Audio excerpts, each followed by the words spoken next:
نحمده ونصلي ونسلم على رسوله الكريم أما بعد فأعوذ بالله من الشيطان الرجيم بسم الله الرحمن الرحيم وإذا الرسل أقتت لأي يوم أجلت ليوم الفصل وما أدراك ما يوم الفصل ويل يومئذ للمكذبين.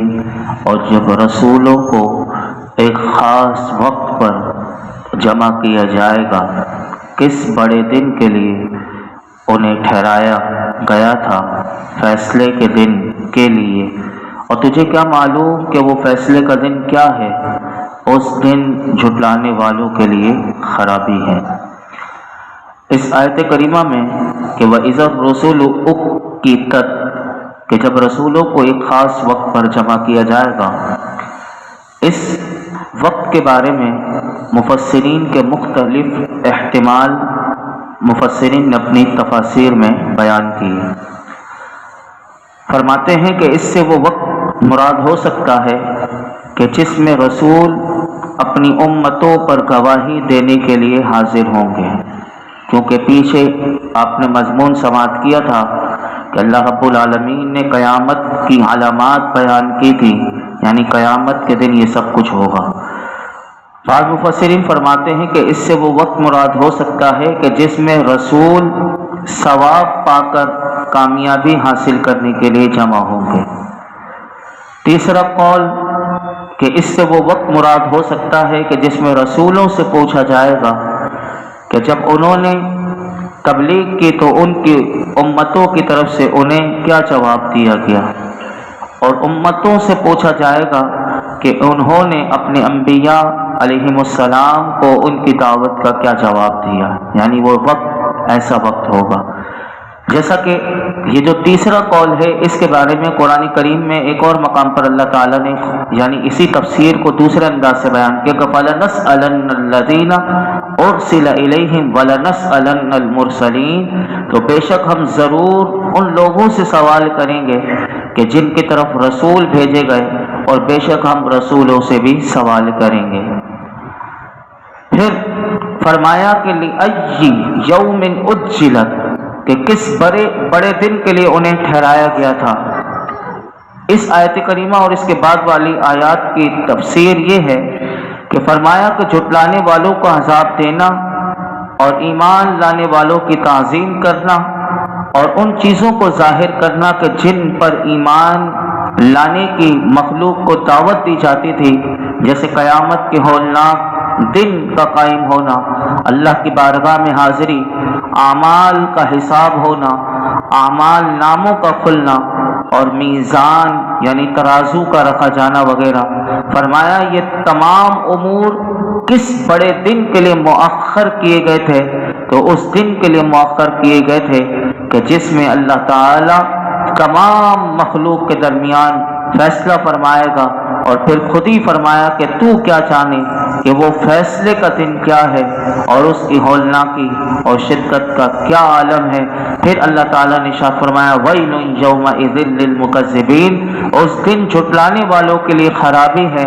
یعنی قیامت کے اس دن، اس ہولناک دن میں ان لوگوں کے لیے خرابی ہے کہ جو دنیا میں اللہ کی وحدانیت اور انبیاء علیہم السلام کی نبوت، مرنے کے بعد دوبارہ زندہ کیے جانے اور قیامت قائم ہونے اور اعمال کا حساب لے جانے کے منکر تھے. فرمایا ایسے لوگوں کے لیے خرابی ہے. اور اس پوری سورت مبارکہ میں سورہ مرسلات میں یہ جملہ پوری آیت کریمہ وَيْلٌ يَوْمَئِذٍ لِّلْمُكَذِّبِينَ، اس دن جھٹلانے والوں کے لیے خرابی ہے. 50 آیتوں میں سے 10 آیتیں یہ بار بار ریپیٹ ہوئی ہیں. یعنی اس آیت جو یہ وَيْلٌ يَوْمَئِذٍ لِّلْمُكَذِّبِينَ، یعنی یہ 10 مرتبہ یہ آیت کریمہ اس پوری سورہ مبارکہ میں ذکر کی گئی. اور یہ آیت مفسرین فرماتے ہیں لوگوں کو ایمان لانے کی مزید ترغیب دینے اور ایمان نہ لانے والوں پر عذاب سے مزید ڈرانے کے لیے اس صورت میں 10 بار یہ ذکر کی گئی ہے. اب آگے سنیے کیا فرمایا. أَلَمْ نُهْلِكِ الْأَوَّلِينَ، کیا ہم نے پہلے لوگوں کو ہلاک نہ فرمایا؟ ثم نتبعهم الآخرین، پھر بعد والوں کو ان کے پیچھے پہنچائیں گے۔ کذالک نفعل بالمجرمین، مجرموں کے ساتھ ہم ایسا ہی کرتے ہیں۔ ویل یومئذ للمکذبین، اس دن جھٹلانے والوں کے لیے خرابی ہے۔ اہل مکہ کیونکہ بڑی شد و مت کے ساتھ، بڑی شدت کے ساتھ وہ قیامت کے وقوع کا انکار کیا کرتے تھے، ان آیات میں انہیں بتایا جا رہا ہے کہ اگر وہ اپنے سے پہلی گزری ہوئی قوموں کے انجام پر غور کریں اور اس کی وجہ تلاش کریں گے تو انہیں قیامت پر ایمان لانے میں کوئی دقت، کوئی وہ محسوس نہیں ہوگی۔ قوم عاد، قوم سمود، قوم نوح، قوم فرعون، یہ جسمانی قوت میں اور زور میں فرمایا تم سے کم نہ تھی، دولت اور ثروت بھی ان تمام قوموں کے پاس فرمایا کہ تم سے زیادہ تھی۔ ان کے پاس انبار لگے ہوئے تھے دولت و ثروت کے، ان کے پاس لشکر جرار بھی تھے، ان کے پاس سپاہی تجربہ کار اور جنگجو بھی تھے، اور ان کے پاس ماہرین حرب یعنی جو جنگی ماہرین جو ہوتے ہیں، فرمایا ان جرنیلوں کی بھی ان کے پاس کمی نہیں تھی۔ اپنے زمانے کے معیار کے مطابق وہ علوم و فنون میں بھی کسی قوم سے پیچھے نہ تھے، ان کی کاروباری مہارت بھی لاجواب تھی۔ اگر ان چیزوں کو پیش نظر رکھا جائے تو ان قوموں کو مدت دراز تک فرمایا عزت و اقبال کے ساتھ زندگی بسر کرنی چاہیے تھی، اور ان کے اقتدار کا نقارہ دیر تک بجتا رہتا۔ لیکن اللہ فرماتا ہے اے اہل مکہ، تم یہ جانتے ہو کہ انہیں آنن فانن تباہ و برباد کر دیا گیا، انہیں ہلاک کر دیا گیا۔ اس کی وجہ اس کے بغیر اور کیا ہو سکتی ہے کہ ان کے اعمال سب سے زیادہ برے، یعنی بڑے قبیح اعمال تھے، ان کی حرکتیں بڑی ذلیل جیسی تھی اور ان کے اخلاق بہت بگڑے ہوئے تھے۔ جھوٹ، بد عہدی، کم تولنا، کم ناپنا، کمزور لوگوں پر ظلم و تشدد ان کا وتیرہ بن گیا تھا، اور فرمایا عیش و عشرت میں بڑی دریا دلی سے اپنی دولت کو لٹاتے تھے، اور معصوم عصمتوں کو بے دردی کے ساتھ وہ لوٹتے تھے۔ گمراہی اور برائی میں بغیر کسی جھجک کے فرمایا اس میں یوں مگن ہونے کا ان کا سبب، اس کی وجہ یہی تھی کہ یہ جو لوگ تھے فرمایا انہیں اپنے محاسبے کا کوئی اندیشہ نہیں تھا۔ اگر فرمایا کہ انہیں یہ خیال ہوتا کہ ایک روز انہیں ضرور اپنے رب کے روبرو پیش ہو کر فرمایا کہ اپنا حساب دینا ہے، تو فرمایا وہ یوں فسق و فجور میں غرق نہ ہوتے اور روز حساب سے بے فکر ہو کر فسق و فجور کی دلدل میں وہ دھستے چلے نہ جاتے، یہاں تک کہ ان کی بدعمالیوں کے طبعی نتائج اس دنیا میں بھی ظاہر ہو گئے اور انہیں تباہ و برباد کر کے رکھ دیا گیا۔ اے اہل مکہ، اگر تم بھی اسی قسم کے ہولناک انجام سے دوچار ہونا چاہتے ہو تو بے شک فرمایا اس روش کو مت چھوڑو، اور تم اپنے آپ کو تباہ و برباد نہیں کرنا چاہتے تو فرمایا قیامت پر ایمان لاؤ، اور صرف محاسبے کا ڈر جو ہے، یہ جو فکر آخرت کہ رب کی بارگاہ میں حاضر کر دیا جائے گا، اس سے تمہارے بگڑے ہوئے دماغ جو ہیں وہ درست ہو جائیں گے۔ دیکھیے کتنی زبردست نصیحت کر کے اللہ نے فرمایا کیا ہم نے ہلاک نہیں کر دیا جو ان سے پہلے تھے، پھر ہم ان کے پیچھے پیچھے بھیج دیں گے بعد میں آنے والوں کو گناہگاروں کے ساتھ، مجرموں کے ساتھ۔ فرمایا ہم ایسا ہی سلوک کیا کرتے ہیں۔ پھر فرمایا ویل یومئذ للمکذبین، یعنی جب اللہ کی آیات اور اس کے انبیاء کرام کو جھٹلانے والوں پر دنیا میں عذاب آئے گا تو اس دن ان کے لیے خرابی ہے۔ پھر آگے مزید کیا فرمایا سنیے، الم نخلقکم من ماء مہین، کیا ہم نے تمہیں ایک بے قدر پانی سے پیدا نہ فرمایا؟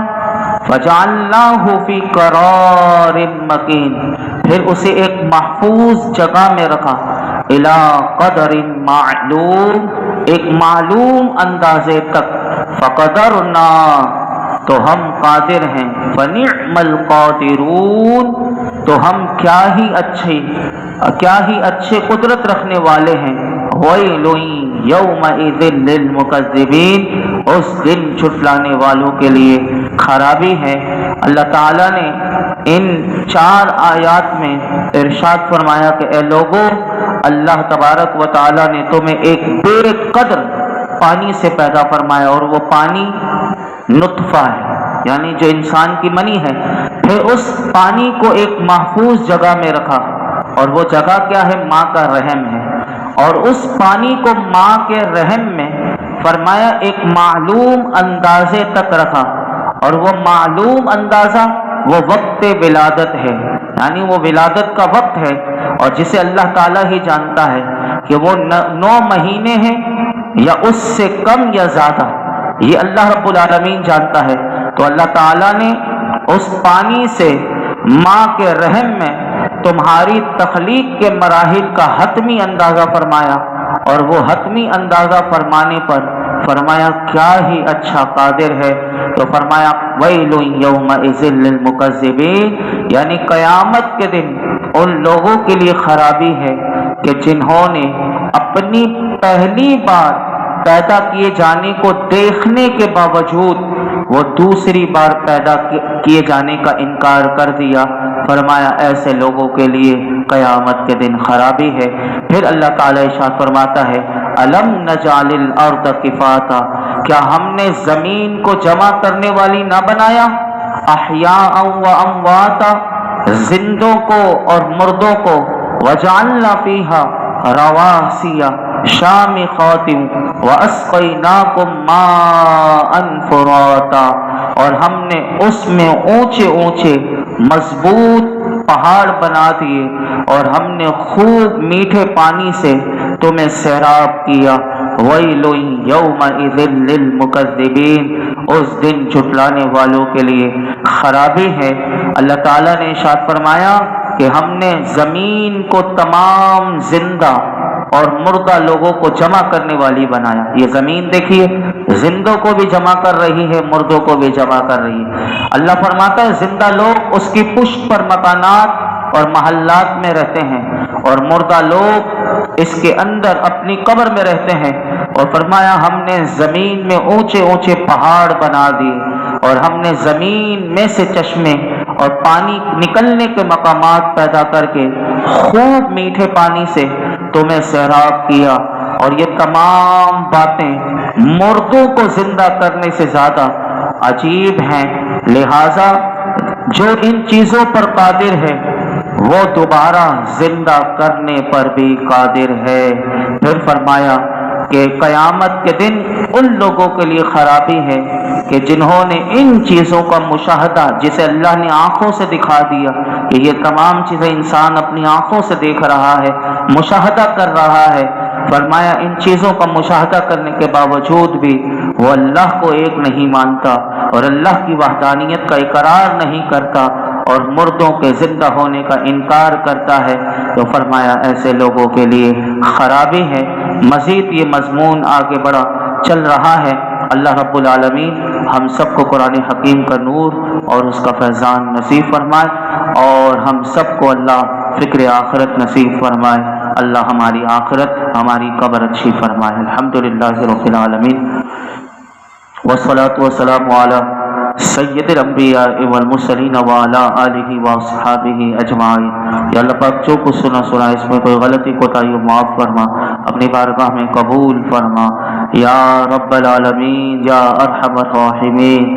ہماری آخرت اچھی فرما دے، ہماری موت اچھی فرما دے، زندگی کے جو لمحات باقی ہیں یا اللہ اسے غنیمت سمجھتے ہوئے اعمال صالحہ کی توفیق عطا فرما، ہماری غفلت دور فرما، ہماری سستی کاہلی دور فرما، ہمارے دلوں کی سخت پن کو دور فرما، ہمارے دلوں کو نرمی عاجزی عطا فرما، ہمارے اندر سے غرور تکبر دور فرما، ریاکاری ہم سے دور فرما، باطنی تمام امراض سے شفا عطا فرما، روحانی جسمانی بیماریوں سے بچا لے، انسانی جناتی شر و فتنوں سے بچا لے، دنیاوی اخروی عذابوں سے بچا، ناگانی آفتوں سے بچا، اللہ ہر حال میں شکر گزار بنا دے، نا شکری سے بچا، علم نافع عطا فرما، ہمارے اندر جہالت کو دور فرما، علم حاصل کرنے والا بنا، علم حاصل کرنا ہمارے لیے آسان فرما، شریعت کے مطابق زندگی گزارنے کی توفیق عطا فرما، ہر قسم کی گمراہی بدبختی سے زوال نعمت سے بچا۔ آج تک ہم نے جتنی دعائیں کی ہیں میرے مولا آئندہ کریں گے، اللہ ہماری تمام دعاؤں کو قبول فرما۔ وصلی اللہ تعالی علی خیر خلقہ محمد وعلی آلہ وصحبہ اجمعین۔